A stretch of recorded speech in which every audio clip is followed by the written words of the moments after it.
I came back from vacation, I hadn't shaved.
Takes.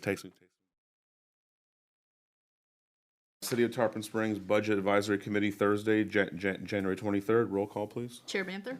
Here. Vice Chair Hales? Here. Mr. Doddridge? Here. Mr. Kudos? Here. Mr. McCloy? Here. And alternate one, Ms. Hall? Here. And alternate two, Mr. Bridgman, had a conflict and will not be here this afternoon. First on the agenda is the approval of minutes from June and July. Can I have a motion to approve? Or questions first, I guess, I should say. Yeah, can I ask, on the July 11th minutes, it says that the chair, David Banther, was absent, but the call to order, it also says Chair Banther called the meeting to order. Okay, I'll correct that. Yeah, I was in Georgia, I think. Good catch. I move to approve with that one change. Have a second? Second. Okay. Roll call, please. Mr. McCloy? Here. Mr. Kudos? Yes. Mr. Doddridge? Yes. Ms. Hales? Yes. Chair Banther? Yes. And next is quarterly budget update from Finance Director. Good afternoon, everybody. Budget Advisory Committee, Ron Herring, Finance Director. As you can tell, you don't have the paper documents in front of you. I'm trying to get more electronic here, but if you do need one, I've got some copies here. So just I can run them to you if you need them and stuff. But what I'm going to do is just try to go over the first quarter of the financials for fiscal year 2020. And on this first slide, I'm just trying to show some of the financial items that have occurred, just trying to summarize some things. We're 3 months into fiscal year 2020 at December 31st. Most revenues are meeting budget. No general fund unassigned fund balance used during fiscal year 2020. General fund unassigned fund balance is projected to remain at $8.8 million. Getting into the water and sewer fund, water consumption used by customers is up approximately 2.4%. And affluent is up about 9%. That's compared to the last couple of years, we've seen some decline, so I'm sort of, glad to see those increasing. Just going into some interest earnings on our accounts. Interest rates were increasing about a year ago up to 3%, but as you know, a lot happened since then. We had Federal Reserve, the trade, the tariffs, and so earnings have gone from, getting 3% a little over to 1.7% to 2%.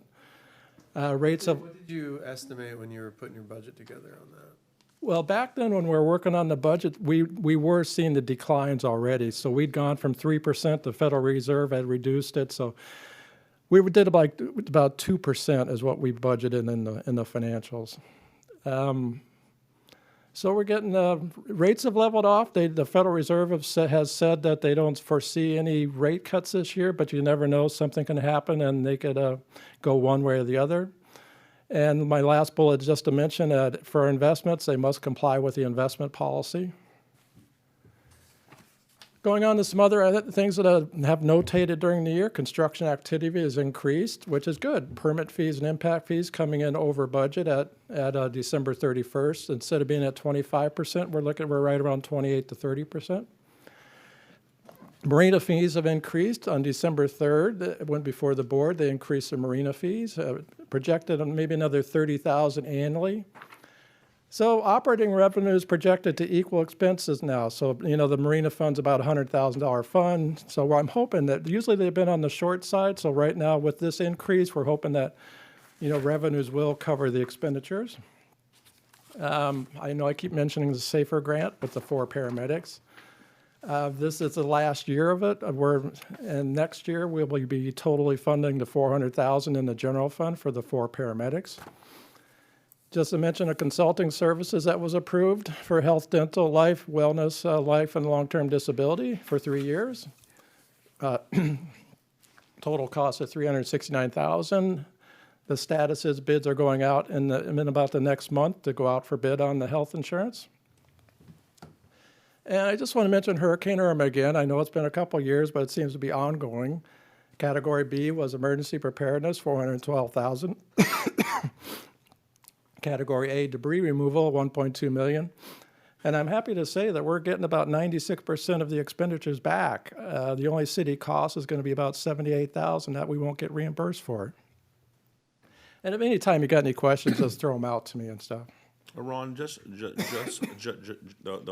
remind me why we don't earn any significant interest off the reserve funds. Is just the fund? It's just they like investment policy, or if we have 8.8 million in reserves, unassigned fund balance. Right. How come we don't? It doesn't seem, at least that I see. Maybe we do. We don't earn any significant interest off that. Is it? I mean, is that? Well, we're earning interest, but we're at the 1.7 to 2%. Is that the question? Yeah. So it's obviously it's not like it's invested in like a mutual fund per se. It's a No, very we, conservative per our policy. investment policy, we can't do mutual funds. Excuse me for cough, my throat feels Yeah. so dry here and stuff. And not to get off on like a tangent with that, but is that, remind me, is that like a city internal policy we have, or something we adopted from like the state for the investment policy? Well, you're required by the state to have an investment policy, which really limits you more. The city has its own investment policy, which expands it a little bit more, and we can do federal instruments, Okay, along with money markets and CDs. I got you. Okay, thank you. Ron? Just one comment, Excuse because this project excites me, the one about the medical program that you're going to go out and shop. The only comment, everybody's going to tell you, you can only get a one-year deal. Put the general question, have the consultant put it out to the parties in an open way. What will you do over 5 years? They may come back and say, nothing, we're gonna bid. They may give you a cap, or they may give you a hard, just ask the question. It doesn't hurt to ask it.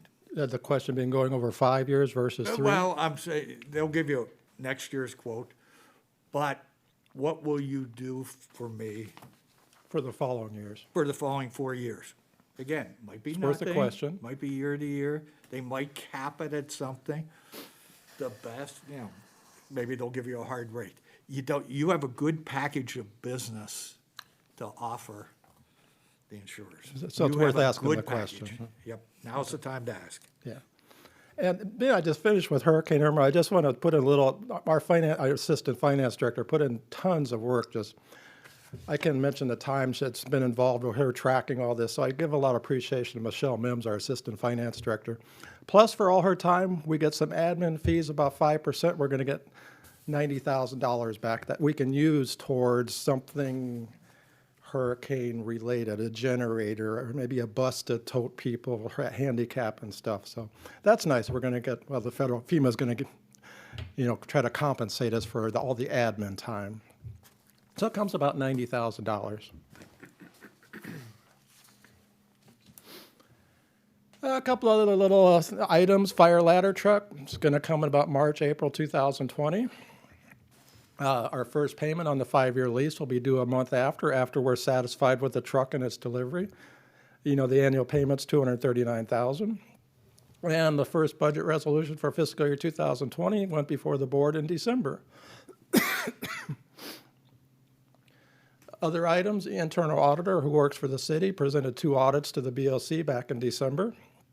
One on prior audits to ensure recommendations were implemented. The one dealt with the cash receipts, procurement, cultural, and recreation. There was no findings on any of these audits. And then they did a P-card audit, and there was no findings. The auditor made recommendations, which we implemented. And then we have the external auditor who does a financial audit required by state statutes. The auditor will be here the latter part of February to perform the audit. The audit is to be completed by the end of March and presented to the board in April.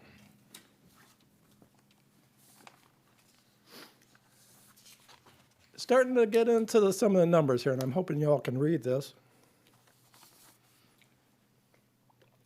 We're 25% of the way through the city, the general fund. And up at the top part, just trying to, whoops, sorry about that. Get back there. See if my little pointer works here. We're 25% of the way through the city, through the year. What we're trying to show is for the general fund, revenues and then expenditures down below, the budget, what actuals that have come in, and then basically where we're at. We're like 45% of the revenues. We're not at 25% because down below you'll see we received 80% of the property tax receipts by December 31st. Expenditure-wise, we're at 29%. We're not at 29%. We're not at 25% because I mentioned down below we've got a $1.1 million cemetery expansion that's included in the $7.9 million of expenditures here. So that's why we're over the 25% at that time there. If anybody's got any questions on this. This graph I like to look at because it shows the last 5 years of revenues and expenditures at December 31st. I like to just look at the trend. You know, the blue bars are the revenues. The brown bars are the expenditures. You know, I'm just trying to show the trend line over the years from 2016 up to 2020. And as you can see, revenues go up about $500,000 a year, but a lot of it at this time of year is timing. Whoops, sorry. You made the point that. You're fine. Looking at this one. Ron. Looking at this one. Does that one look better? Oh, they are. No, I pointed it as Pointer doesn't work in I this pointed room it with at two his eyes. screens. I'm used to I red didn't want dots to on me, I'm blind good. him. I know the numbers are blinding and stuff, but it's the timing. You know, even like this year, we've got $7.7 million of our property tax money between November and December. The county sends it to us.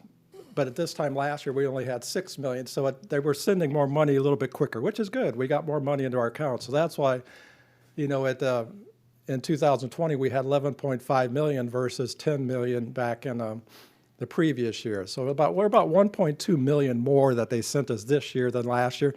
But then that means we're going to get less in January because usually we would have gotten that money in January. Expenditures, the brown bars have been going up, you know, consistently by the trend line, about $200,000 a year. So everything looks like where we should be at this time. I don't know if you have any questions on that. Getting into more numbers here, trying to show, this is a graph on the revenues. You've got the actuals for 2019, the first column. What I like to compare on here is the actuals to actuals and then the actuals to budget. So the first column is 2019 through December 31st. The next column is 2020.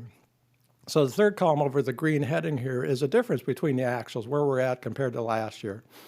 And as you can see, we're in the sort of bluish bar there, we're 1.4 million more than last year, and that's due to we got the timing of the property tax receipts. Some of the other ones are a little bit below, like utility taxes. We only received one gas payment, so that's why that one's in the negatives. The communication service tax, below that one, we had the state sometimes audits what we get for communication service tax, so it was about $4,000. So that's why that one's in the negative. And most of them are just the timing of the receipts that we've gotten at this time. We're at a very, very early time now in the first 3 months here. And then going over here to the final column to the right is comparing the budget for 2020 versus the actuals for 2020. And as you can see, property tax, we're at 80% we received. And I try to mention down below in the color coding there what that means. Like, so the brown bars, if you look down below, we've only received 2 months worth. The green bar for local business taxes, we bill that all at the beginning of the year. So that's why that's 77%. And so the next two down for permits and intergovernmental, we've only received 2 months of those receipts versus 3. Fines and forfeitures is down a little bit, but that one's very erratic. That's a lot of it, the border code enforcement fines that we get during the year. So those are very erratic on when we get those. I'm hoping that'll pick back up. And like below, interest earnings, trying to make sure, get everything in there and get the interest earned and keep it into the investment. Going down to, like I say, the bottom left there and the bottom right, we're at 43%. So we've gotten 43% of our revenues for the fiscal year. And this graph is just trying to show the revenues at December 31st and which ones they were graphically. 74% taxes, permits and fees 3.8, intergovernmental 5.2, charges 6.7, fines and forfeitures, interest, miscellaneous, and then transfers 4.6. So just trying to graphically show what money we've gotten. As you know, I like to follow the top 10 revenues, and as mentioned down in the highlighted in blue, there's 75% of the general fund's revenues. So again, it's trying to compare the actuals to actuals, and then the budget, and then the percentage above it, budget there. I highlighted in red just a couple that I'm going to try to watch. As a franchise fee electric, I'm not sure why that one is down, and utility tax electric above it was a positive. Communication service tax was down because of the state's audit adjustment for $4,000. So like I say, these are 75% of the revenues. And up there highlighted in brown, you can tell property taxes are 36% of the general fund revenues. So that's, a third of the revenues are coming from the property taxes. Just other revenues I like to look at. School resource officer, it was down some, but because in the previous year we had 3 payments, monthly payments. This year we've only had 2 at this time. Hospital lease, excuse me, it goes up 2% a year, so that's at $6,000. Performing our ticket sales, from what I understand, it's the timing of the shows, and we didn't have as many shows coming up so far, but there'll be more in the winter months. Local business taxes have been down a little bit, but that's sort of a timing issue from what I understand.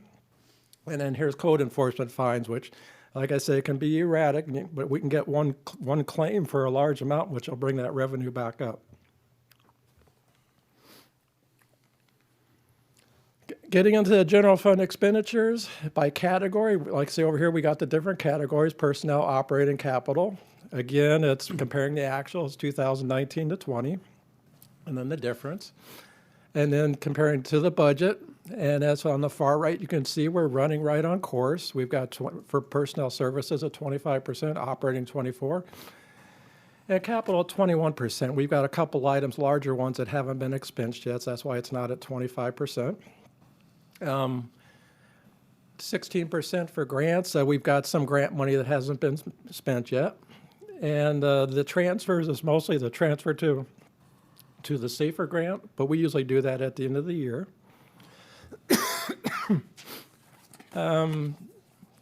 I think that's it for that slide there.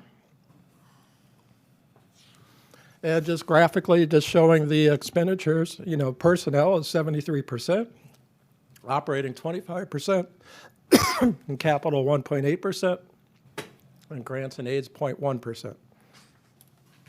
Take a drink here. Must be the beard, I'm getting dry.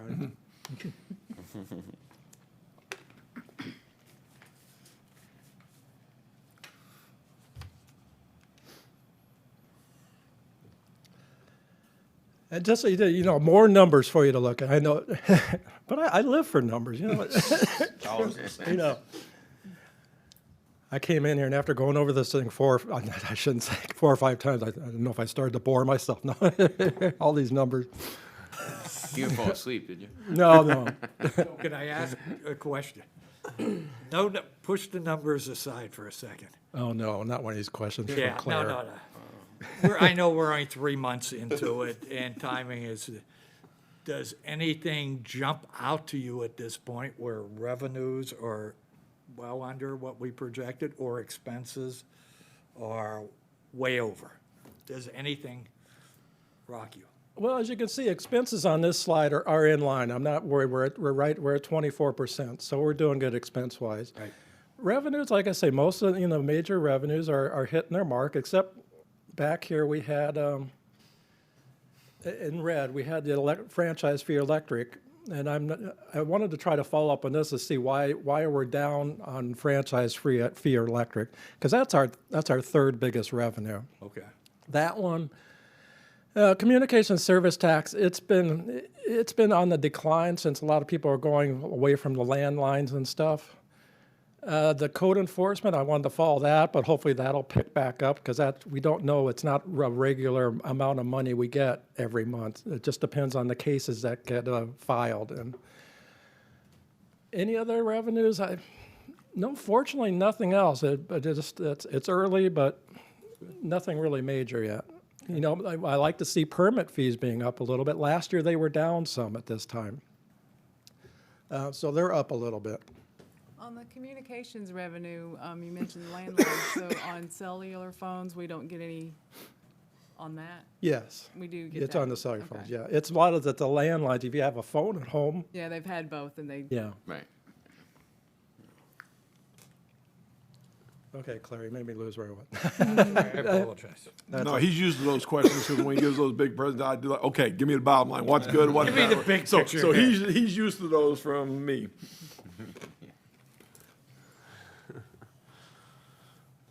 Okay, fund balance in the general fund. This graph here, more numbers I know. It's all the fund balance in the general fund. All up top is all the little restricted pots of money there. On the far left under the green column is the estimate for 2019. I haven't closed out 2019 yet. We're close, but I'm pretty comfortable with those numbers. I don't think there's going to be anything else. The auditors are coming next month, but I don't know if they'll discover anything. Usually there hasn't been too much that they find. But just going down that list, these are the balances at the end of September 30th, 2019. Start with cemetery perpetual care, compensated absences, tree bank. Encumbrances required to reserve off, insurance, other, Savannah Cove, donations, prepaid items, right-of-way that's been paid, sidewalk money paid in, restricted from this year's budget, management designations, disaster reserve, and hospital reserve for $5.7 million of restricted reserves at the end of last year. And then in green, that's the $8.8 million of the unassigned fund balance for a total of $14 million there. And then I was trying to project, I know it's early for the first 3 months, trying to project out to the end of the blue column there, what I believe it's going to be like at the end of 2020. The only one that's going to have a big change, and I highlighted in brown, is the cemetery perpetual care. Like I say, we've got that $1.1 million cemetery expansion there. So that's going to be going down to at least $900,000. And from what I heard, there's some mausoleum roof repair. Might take it down another $250,000. But we're hoping like once we get the new expansion going and they sell the lots there, we'll get a lot more money to reimburse and get this built back up to cemetery perpetual care. So the balance is on the far right of the projected for the restricted right here, going down to 4.7 million. Projecting still, we're still hovering around 8.8 million for the unassigned fund balance, and total fund balance in the general fund of 13.7 million. Ron, I'm gonna go back to that Savannah Cove, you and I talked about that. Because we have the receivable on the books, right? That's due to us. So Correct. And you mentioned that the auditors wanted it moved to this reserve, and is that recognizing that we may not get that money? That's why we've got that reserved? Well, it's required per the agreement that was done and the note and the promissory note with Savannah Cove that they pay this At the end of the lease term, or? 2054 when I retire. No, Okay. I'm not staying there that long. I'm still just curious as to why they've required us to put that in restricted reserve, unless they're just It was wanting part us- of all the closing and the agreements with it, and they had this, I'm thinking it was roughly right around in 400 some thousand. And what the agreement was made is, okay, they asked, can we pay this off later? And so they put this 200,000, it was all agreed upon with the promissory note. that they would pay off this 200,000 in 50 years in 2054. Obviously, the agreement was done in 2004. So it sits on our books, the 200,000. Yeah, I know how that is. I don't like. Hasn't been paid yet. It's a receivable out there. Yeah, a receivable, I understand, and I think they've just made you like 100% reserve it for right now. Yeah, there's no interest on it. If they don't pay it in 2054, then it's going to accrue interest at, they're going to start charging them 18%. Okay. I know, it's one of those little deals.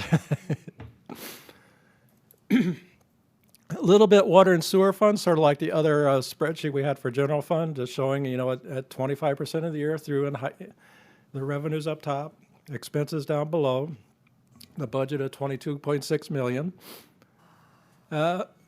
Actual revenue so far are 3.6 million. And we've got about 22% in yellow there of the revenues that we've received. Not at 25% because in October we accrue some water and sewer reclaimed revenues back to the old year. It was roughly 600 and some thousand. If that 600,000 was still back in there, we would be on track at the 25%. But since we accrue about half of October's revenues back to the old year, 2019, that's why that number's not up at 25%. And down below, we've got, mentioned the budget. The actual expenditures are 4.9 million, and we're at 22%. That 4.9 million includes, I got mentioned down there below in brown, that there's about 2 million of outstanding encumbrances that are part of those actual total there. So that is the first slide for the water and sewer fund. Looking at the top four revenues of the water and sewer fund, sort of same format as the other slides. Actual to actual from last year to this year. We are seeing all positive numbers. Last year we had a couple negative ones here, which was concerning. So we look like we're right on track in the water and sewer revenues here. All these are positive numbers. They look like where they should be. The budget for 2020, these are all 22%, but if you add the accrual back in, all these would bring us right back up to 25% of the budget to where we should be. That's why I tried to mention down below, approximately half of the October revenues accrued back to the prior fiscal year. With accrual back, we'd be at 25%. And now below, I mentioned that we are seeing consumption up for water 2.4% and effluent up 9%. Getting out of the water and sewer fund, I always mention we've got like almost 40 different funds within the city, so I thought maybe it's good to just give you a snapshot of some of the other funds here. Where the money is. The hospital lease, the money we got, this first column here, 10/1/19 estimate, that's the ending balance for this last fiscal year, September 30th, 2019. We had, hospital, we had $3,018,000, plus we're projecting 60,000 revenues for the 2020. Projecting that at the end of the year, we'll have for the hospital $3,078,000. Same going online to the other funds, local option gas tax fund. The balance at the beginning of the year, revenues, expenditures, and then the balance at the end of the year to be projected. School crossing guard fund, balance at the beginning of the year, the revenues, expenditures, and then the $8,000 balance at the end of the year. So far, I highlighted in green, there's no expenditures planned for the school crossing guard, but that could change if there's no expenditures in there yet. Handicap fund, the 17,000 beginning balance plus the revenue expenditures still remaining at 17,000 at the end of the year. And so far, there's no expenditures planned in that fund. The impact fees in the government, and I'm sorry, these are all governmental funds here that I just start on the other side and this side. The police impact fund, getting in the impact funds, police impact, ending up with a $324,000 balance at the end of the year, based on the beginning and the revenues expenditures. Fire impact, $7,800 at the end of the year. Library impact, $216,000 at the end of 2020. Recreation impact has some projects in it and projected to be $47,000. There is a $75,000 pickleball court in this $288,000. They're looking for grant money, so we might not be having to spend that money. So if we don't, this balance could be more here. General government impact, Ending balance in 2020, 65,000. And transportation impact, 99,000. Like I say, I highlighted in green that there's no projects planned, so these balances could be more if some of these items in green there's no expenditures in there. So you could add these numbers back in green, back onto the yellow, and that would be the balance if there is no expenditures. I just put the amount that was budgeted in here, that the most that would be coming out of there. I have a question, Ron. Is the library impact fund being saved for something? Is it usually that high of a balance and spent later in the year? Or? It's been accumulated. There's talk, and that's why we have the 150,000 there. There's work on the roof right now, but there is plans. I've heard of a multimedia room inside and some other work to be done inside. So that's why that's what's been planned for this money. Okay, makes sense.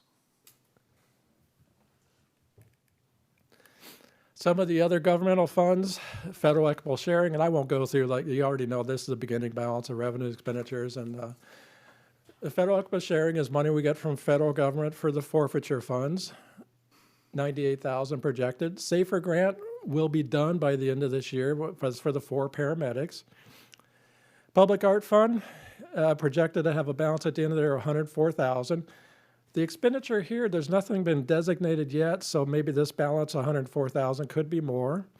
Land preservation fund, we got 48,000 in here. We got the expense in green, but there's nothing planned yet. So I know it says $586 here at the end of land preservation, but it's probably going to be more if there's obviously nothing expended there. Recycling grant, we get $18,000 a year from the county. We could have 62,000 at the end of the year. This 50,000 here, nothing's been committed yet, so there could be more at the end of the year than that 62,000. CRA, we have 446,000 at the end of the previous year. I just have the budget amounts in here. I know there's some talks of some project in the CRA, but what I have under that 491,000 is the total expense budget, which would leave the 446,000 at the end of the year. We're gonna try to spend some of that Tuesday night at the commission meeting. We've got a CRA meeting, and we've got some recommendations from staff based on our last CRA meeting from the commission. So we will be coming next Tuesday night, laying out some things they talked about in the CRA and the costs associated with them. So we'll see after Tuesday night Mark, what portion they're gonna spend. Are those outflows reflective of any Sunday payments or anything, or how's it accounted for in those numbers? Yes, that 491,000 includes 175. I'm sorry, maybe I missed the question. No, I was asking The loan repayment? Sunday payments. Yeah, it The includes loan repayment. It includes the Yeah. loan repayment. The interfund, yes, And that so includes, it leaves the balance of the 446, correct? right, Thank it's you. netted out of there. Thank you. Is that the last payment this year? There's scheduled payments, 175,000 this year and 100,000 next year, and that would be the final payment. Okay. And that also includes, I think, 75,000 for updating the development plan. I think that was in the budget this year. Does that? I believe that was reduced to 25,000. Yes, that was reduced to 25. Yeah. Okay.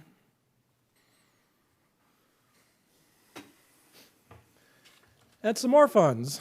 We have the police education fund, and I won't go through the beginning, but if it's projected, if they spend the money, there'll be $9,300 left in the police education fund. Police confiscated trust from county confiscated funds, be $19,000 left. Employee benefit cost deferral would be $115,000 left remaining. Capital project fund, there would be $88,000 remaining. This fund is used for the roads and streets and annual street paving, annual sidewalks as a capital project fund. The capital investment fund, that's part of what's in the charter, that the $2 million that's sitting there. It earns interest, we're projecting 40,000, and that whole 40,000 is transferred to the capital project fund to help cover sidewalks. And then at the bottom, the 1 cent local option sales tax fund, also called the penny fund. We have a $3.5 million balance at the beginning, projecting almost $2.6 million of revenues, and the $5.3 million is this, if everything that's budgeted is spent, we would have $832,000 remaining.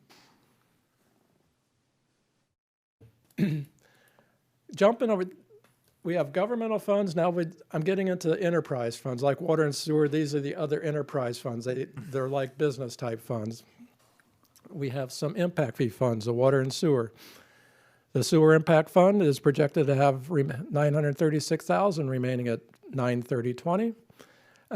Currently, there's no projects planned, but I did net out the $138,000. If it's not spent, we can increase that money back onto that balance at the end of the year. Water impact, we'll have $1.4 million remaining. We do have $250,000 budget for additional CIP. We'll see if that's spent. Sanitation fund will have $3 million remaining at the end of the year. The marina fund has a negative balance at the beginning of the year, mostly due to we had 4 months of no activity. We were doing the construction down at the marina. It was already sort of in a decline over the years because revenues weren't enough to cover expenditures. So hopefully since the rates were increased, we're going to see revenues offsetting expenditures, and hopefully we can keep this fund in a positive balance. Stormwater fund, starting out with $1 million, $3 million of revenue, almost $1.4 million of is a Swift Mud grant to cover the Pent Street project, which is included in the green number there, the $3.6 million, because $2.5 million of that $3.6 is for the Pent Stormwater project, which is leaving $378,000 at the end of the year. And my favorite fund, the golf course fund, it's in the hole a little bit. We've been trying. The revenues were down, and if it wasn't worse, revenues were down $137,000 last year. I can't remember. I got with Howard, and there was a few things that caused that between the rains and everything. We've even eliminated the interfund transfer. This is the first year where we transfer money from the enterprise funds to help cover the people in the general fund that help do the administrative work for the golf course and water and sewer and sanitation. We've eliminated that transfer altogether to the general fund, and hopefully revenues will improve this year and we can start to reduce this negative balance here. And what we're also trying to do, any capital, it seems like if we have any capital, it's probably going to be having to come out of the penny fund instead of coming out of the golf course fund, because that's what happened, started 15, 20 years ago. They charged all the capital to the penny fund, and there wasn't the revenues to offset that. Going on to something else, the city's debt and their loans. And up top, as you can see, we've got the water plant bond, the balance at the beginning of the year, the payments on April 1st, October 1st. And then the principal balance at the end of the year will be $30,600,000. The fire ladder truck, when we get it, the balance at the beginning of the year, $1 million. We'll have a payment soon after we get the truck, about a month after, $239,000, and then the balance at the end of the year will be $888,000. The interfund loans, we've got 4 of them. The sanitation fund, the golf course fund, they did this loan a while back to try to alleviate some of the cash balance. We'll have a balance at the end of the year of $138,000. Risk management, the general fund, is for the energy performance contract. We'll have a balance at the end of the year of $50,000. That'll be paid off next year. Sanitation fund is the fire impact fund. When we built Station 71, started at $500,000. We're projecting a balance of $193,000 at the end of the year. I'm hoping it'll be less. What I try to do is if we get more revenues, I try to just put it against the loan there. And then the water and sewer fund to the CRA fund, the payment this year, $175,000, the balance left $100,000, which will be totally paid off at the next fiscal year. So total interfund loans at the end of the year, $482,000. That's the debt of the city. Getting into investments. We have, as I mentioned, we have an investment policy we have to follow. We can't do mutual funds or stocks or anything like that. Pension funds and bond proceeds are excluded from the investment policy. The pension funds have their own investment policy, the police and fire. As I mentioned before, rates were increasing nicely a year ago at this time, but then they went for a downturn. We were getting 3% plus. Like I say, current talk is of no rate changes in 2020. I believe with an election year, I'm not sure if we're going to see much going on. Like I say, current rate of returns where I can currently get are between 1.7 to 2%. This is a busy graph here. I tried to make it as big as possible. I took columns off and stuff, but I like it. It's got everything on it. But up top, it starts with the checking accounts. And what we've got in the Bank of America, Chase, which is our checking account, and our money market. Down below it, we've got the CDs that we have. And then down here, we've got the federal instruments we're buying. And then we have some money in intergovernmental pools. We don't have much. I'm not the biggest fan of the intergovernmental pools because there's no protection with this money. So we've decreased some of our money we've had in these pools. What I've tried to highlight in yellow here, per the investment policy, we can only invest so much in checking and money markets, 30%. We're at 29%. CDs, we can do up to 25%. We're at 22%. Treasury bills, we could do 25%. I have none right now because the interest rates aren't good with them. They're right around 1.5%. Federal instruments, I can do up to 50% of the portfolio. We're at 45%. And these pools, we can do 25% in each one of those, and you can tell we're below that. So we have a total portfolio balance at December 31st of $51 million. Well, obviously, that's up because we've gotten $7 million of property tax money. Next summer, when I'm talking to you, this number will probably be 46, 47 million. So that's part of making sure we're in compliance with the investment policy between what we can do with each one of these instruments. In this column here, I try to show, based on the interest rate, what our return would be for these, based on what we have, investments we have now. I believe about 871,000, which is a 1.7% return. And then I show the maturity dates of these investments and then when we bought them. Just graphically showing some of the same stuff that was on that previous slide. You know, we've got how much we got in the checking, how much in the certificates, the federal instruments, and the pools. And then this slide down here is just trying to show you, okay, here's in our checking, we have the 29%, CDs 22%, federal instruments 45%, and 3% in the pools. And then based on what we're required to report quarterly to the board and the commissions is the activity. It's been busy the last 3 months because a lot of that stuff that we bought with the higher interest rates, if they had call provisions, some of them were being called. So in the brown highlighted ones, since October, I'm showing with the brown ones, every one that was been called during the last 3 months. The yellow highlighted ones are the ones that I repurchased the investments. So like the top one, we had an investment at 2.3%.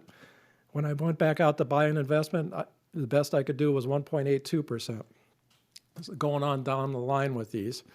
You do see ones in green transfers. I did transfer some to the money market once down there, about the sixth one up from the bottom.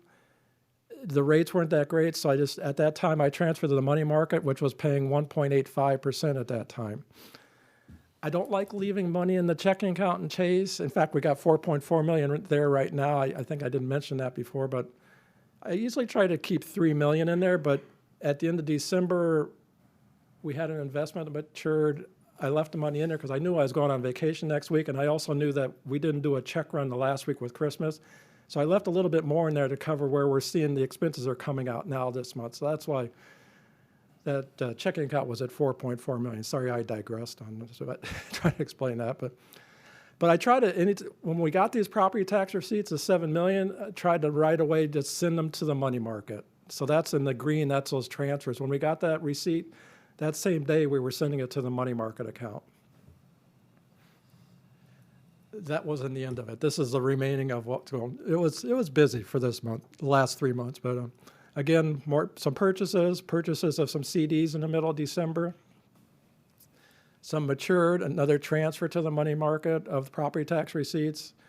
Some more investments purchased, another transfer when we got money from property tax receipts. And an investment got called at the end of the month, and then a repurchase. Ron, there's no interest on the checking account, is there? On our Chase checking account, they're currently paying 0.95%, but they don't pay any more than our service charges. Our service charges average about $2,500 a month. So they'll calculate interest. I might get $3,000 of interest, they'll calculate, but they're not going to pay me that $500 difference. They're just going to cover enough to cover the service charges, and that's it. That's why I don't like leaving too much. Plus, if the more money you leave in there, they charge FDIC insurance. So you leave more in there, there's just part of your service charges is that FDIC charges at 0.13. So that's why I like to just keep enough in there just to make sure I cover the checkings and payrolls and maybe any capital projects that are being paid for. So this cash management, does that all fall back on you? I know you have the policy, but the day-to-day, you have to do that? My title, finance director, it says, yeah. Slash treasurer, okay. Slash everything. Yeah, So you're actually doing the money moves and all that? myself and the assistant finance director. Okay.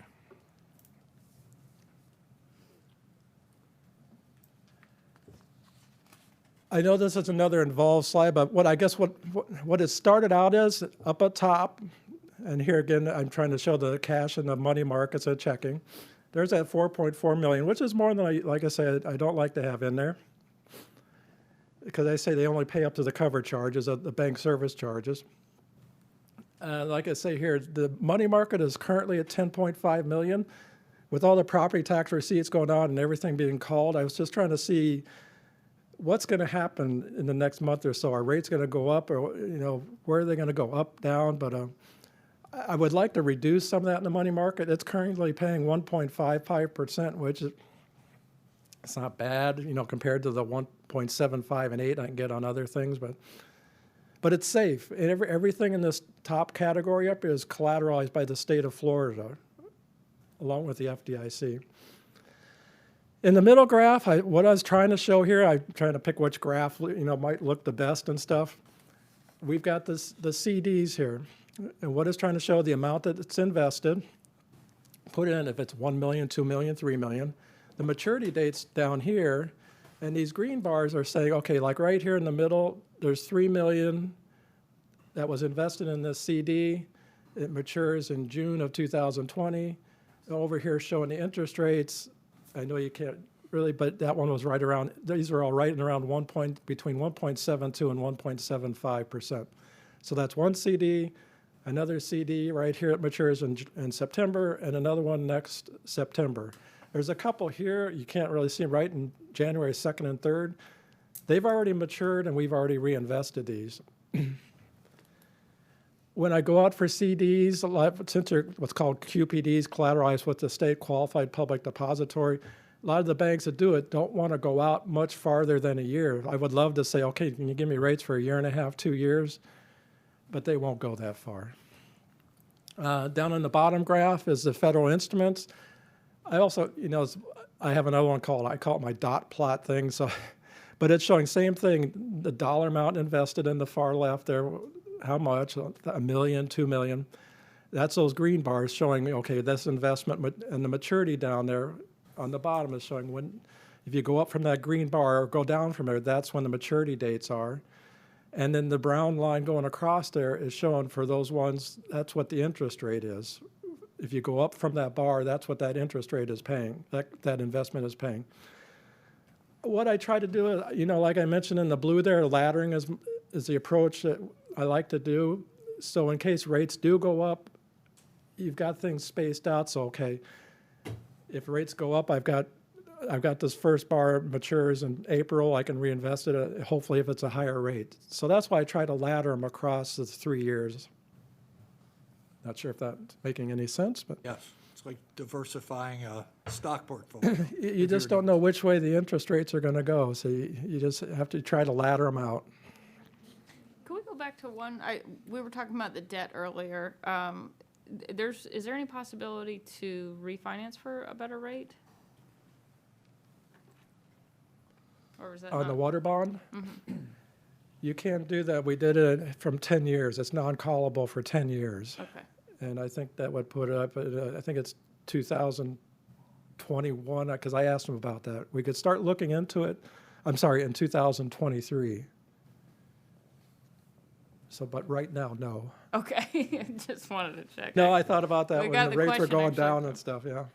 From Good the question. chat here, Yeah, it's a good question, though. live session. No, those bond, you can't call them for 10 years. Okay, thank you. Went too far there, sorry. I'm getting there. Just thought I'd mention a little about capital projects, where some of the larger ones that are going on right now. The column in yellow is a total budget for the projects. The column with the blue heading, that's taking the expenditures plus the encumbrances so far for those projects. And the green would be the remaining, which is taking the yellow column minus the blue column to see what money's left. And then on the far right, it shows the funding source and then the status of it, of that project. And going down, we got the public safety vehicles. Then we got physical environment, transportation related, and culture recreation. Like I said, just to pick one out, police vehicles, we had $408,000 budgeted. We spent $404,000. There's $4,000 left. Going down to physical environment, these are the larger projects. Cemetery expansion, going across there, 1.1 million. Future raw water wells, 1.4 million. Pent gross, that's almost a $3.2 million stormwater project. Palm Avenue, 600,000. Beckett Bridge, 834,000. Sewering of Seabreeze Drive, 1.4 million. Solar energy at the water plant, so we can hopefully reduce the electric charges out there. Mears Boulevard construction, Anclo dredging, marina dredging at 620,000. And then the cultural center exterior and library improvements. I say if you go across there, you'll see what's been spent so far and then the balance remaining.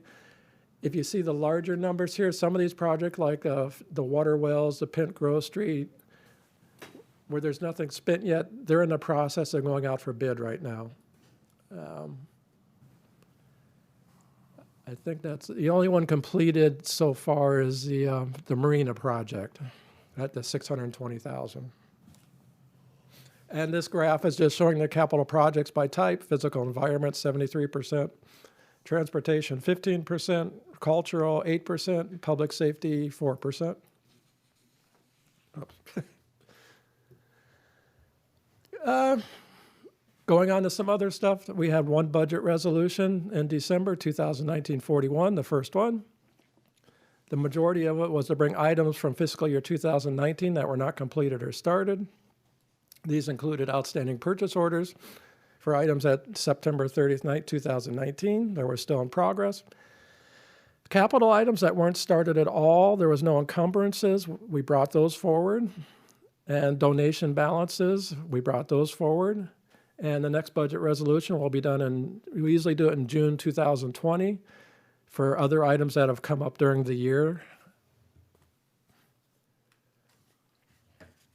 I put this slide in there because I think sometimes I don't know if Claire's asked or something like that, what are things that concern you or something like that? Or you usually say, what keeps you up at night? Yeah, Oh, yeah, that was The list was longer. insomnia. Okay. And mostly I was talking about, I put fiscal year 2021 budget. What am I thinking about? Funding the 4 paramedics. That's going to be additional cost. What are health insurance costs going to come at? The property insurance costs, workers' comp insurance. I know police and fire pension costs. I know the union contracts are up for negotiation. This is the last year of the current contract. New positions, if requested, to cover additional services. I threw in your internal auditor position if that's approved at the election for the charter.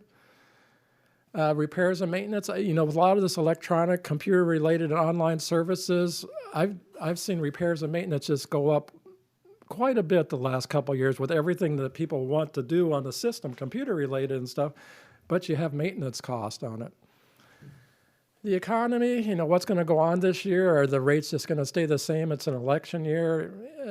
And revenues, hopefully revenues keep meeting budget. But like I always say, if one of my big revenues in the general fund's not hitting the mark, that can cause me some heartburn and start to worry about that. Trying to keep, so I know they want to keep that 8.8 million and not go into that.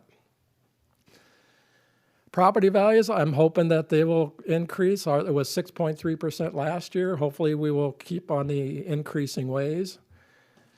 Another thing I always see coming up is maintenance costs for the buildings, AC, roofs. I can tell you every year, Mr. Function's coming in and, okay, this AC unit broke. So usually between 100,000, 200,000 a year, there's, we've got 100 AC units out there between all the buildings and stuff, so they're gonna break down. I guess my last thing is, where there's more services demanded, but, trying to have the revenue to offset those. On the paramedics, though, that increase next year is really $140,000 impact, though. Correct. And there's no option to renew a grant or that was a one-time grant, right? Well, it's funny you mentioned that. The deputy fire chief was up the other day talking about something. He said something like, well, maybe they could possibly extend it. So I was going to continue to broach that subject with him there. Cool. If that's a possibility. And on the health insurance costs with this new contract we have, when do we expect to get some preliminary findings on their part? Well, from what I found out, they're going out for bid in about a month. So I think the plan is to get that, if we're talking January, February, March, and we get the bids back, if hopefully, we're talking maybe by the time we're meeting in May for We'll have a the good idea. meetings, we'll know which way we're going. Okay. Just one question. So our goal in going out, from the employees' coverage, we're not going to reduce. We're going to make sure that it's the same. In other words, this isn't a takeaway at all in the eyes of the employees. Well, I think you got to get the plans and you got to look what they present. I don't know if there's. Well, I thought the other way, that you were Hopefully, telling the hopefully they keep the companies, same plan. got to do this, this, this, this, now come back to me with the number, and as I say, Right. ask for what they can do over 5 years. Doesn't hurt to Yeah, ask. we'll have to see when the bids go out and what the different companies come back with and the different sort of plans they have in the mix. Because otherwise, if you get 5 bids back the other way, it's gonna be really hard to compare. And, again, from the personnel standpoint, this isn't, I don't believe, targeted to be a takeaway.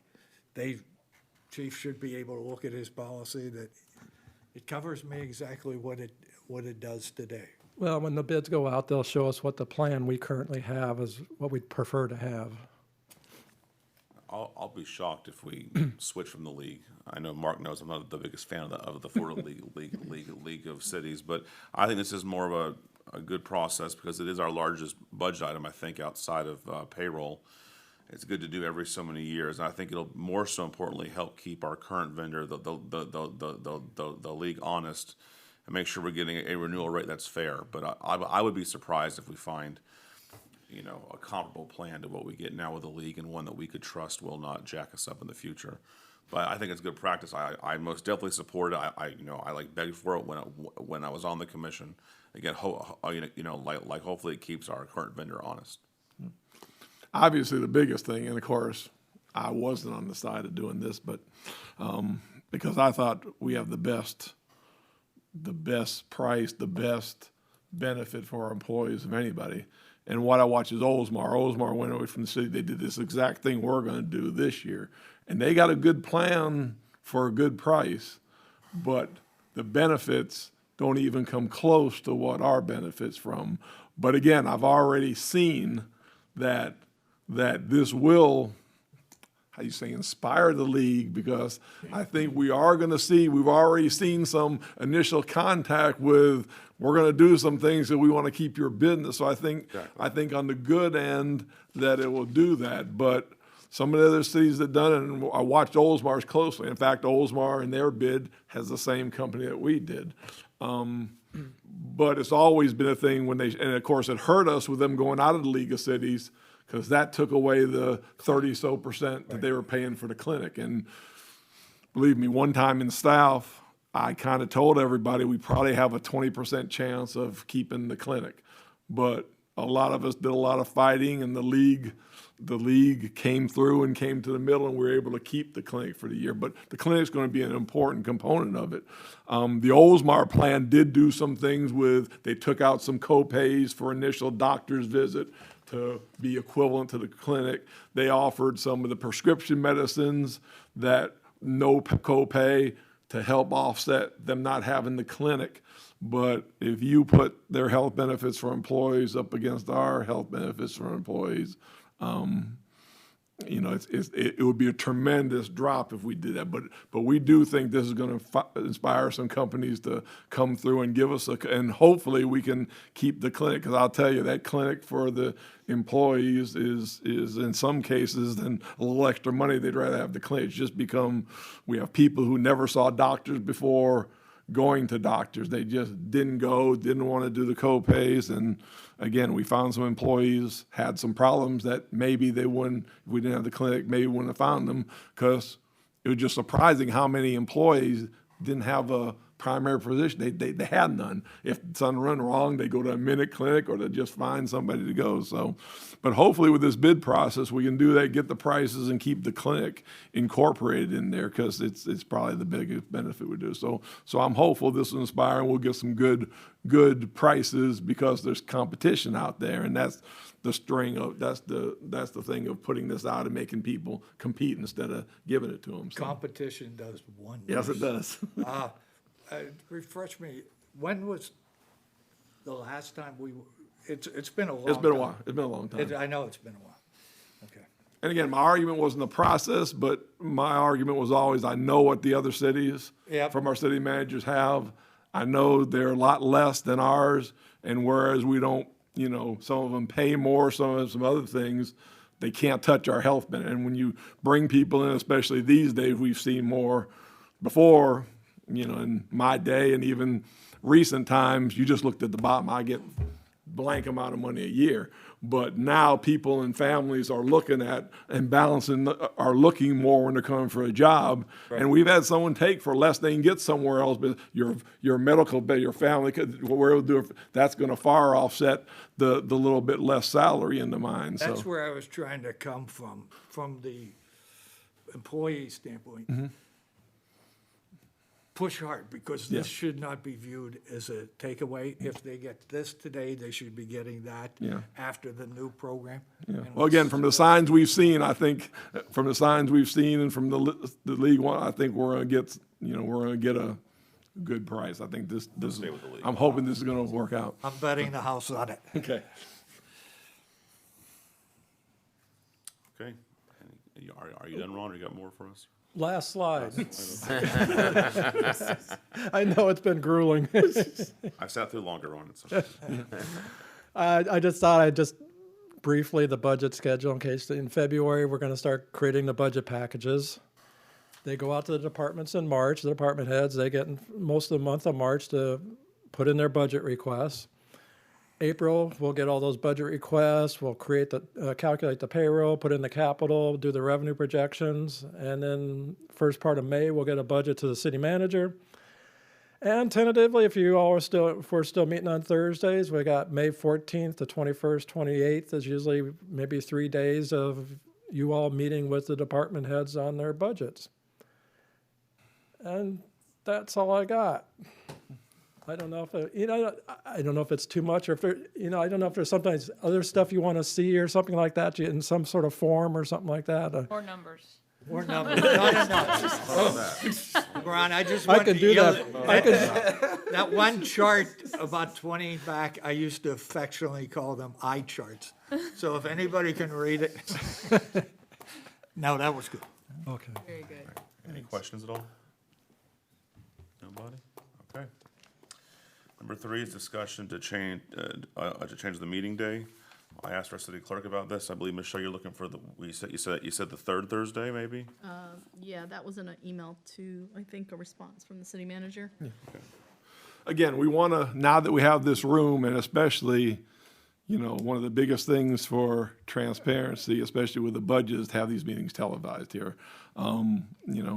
I still think out there, after all these years of the budget advisory, they don't realize of what a group of citizens sit there and do with a budget, looking out for the interests of the citizens and the work that is done. And this will be the first year where actually they can watch us in that process. And I think they'll gain appreciation when they get down to the end and, think it's been rubber stamp or whatever, how it looks like. Well, they don't realize what the work of their own citizens to oversee that does and stuff. So the problem is we can really meet, I don't think there's any other meetings, on the Thursday. The second Thursday is the bad time because that's the code enforcement meeting. We can't record 2 meetings at one time. So anything we do, even when we get to the schedule, when we do the consecutive departments, we need to try to skip that second Thursday because the 2 o'clock, if it's at 2 o'clock, it conflicts with the code board, which sometimes goes 2 to 5, 5:30, or whatever and stuff. So really, the times are open. That was just to keep with a Thursday schedule. The third Thursday would be open, but again, the dates and the times, as long as we don't conflict, and we're able, again, to televise this like we're doing the art committee that's never been televised before, and what is the other one? The new sustainability committee is televised and can be watched live and then watched after the meeting afterwards. All those, adds greatly to our transparency to the public. So it's just we have to avoid that second Tuesday at 2 o'clock for the conflict and be able to film in this room. So it's really at the pleasure of the board, the date and the time, date and time, as long as we don't conflict. I think the only other daytime is public art, and they meet Tuesdays to the first or second Tuesday. Second, right? Second Tuesday, I believe it is. I'm good with that, but just an offshoot, just to say thank you to the city commission, to you all staff for making this room how it is. It's nice, and the technology and streaming, I think it's important that it's televised as it is. And if you look, we've come a long way in 7 years where nothing was online, and now everything's live streamed. So it's a great job by the current and like past commission. So thank you. But I'm good with that day. If anybody else has a problem or anything, I'm fine. you're good. You're good. Everyone's good. Okay. Just, the city clerk just sent me a message that the third Thursday evening is the sustainability in here, so we usually That's don't go evening. past. Yeah. I don't think we're gonna be. Yeah, we're not gonna go up to 6:30, so. No. Unless Ron gives us. Unless Ron. I can drag the numbers out if you want. That's okay, Ron. Thank you. Thank you, Ron. I do appreciate you. Thank you. Still at 2, right? Yes, ma'am. Public comments, there's obviously none.